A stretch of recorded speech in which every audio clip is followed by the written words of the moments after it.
This video is about how to safely lower the dumbbells after a set of the dumbbell bench press.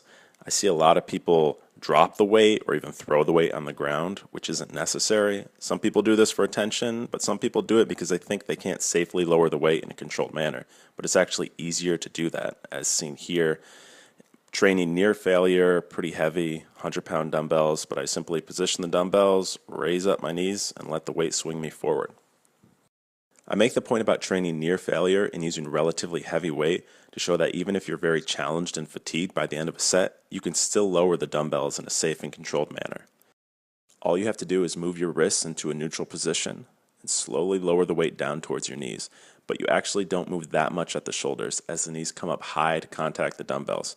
Once you get contact between the knees and the dumbbells, the weight just swings you up forward and you don't have to do any work at all to sit up. If you're wondering why you shouldn't drop or throw the dumbbells, the main reason is because you can damage them over time. You can bend the handles and you can also damage the weights on either side of the handle. Rubber dumbbells are more acceptable to drop, but if you have metal dumbbells, especially the ones that have multiple components to the weights on either side of the handle, those parts can loosen up and break over time. And I've seen this happen in multiple gyms, and it's really unfortunate because dropping or throwing the weight isn't even necessary in the first place.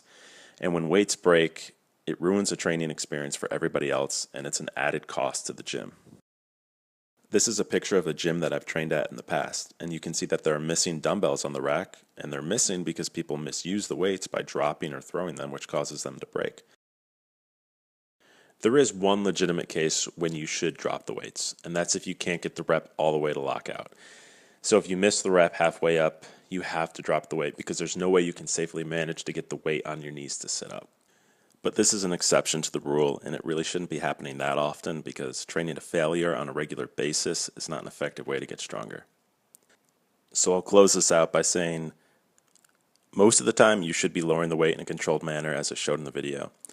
If you have to drop the weight, drop it in a controlled manner, but there's absolutely no excuse for throwing the weight off to your sides when you're done with a set.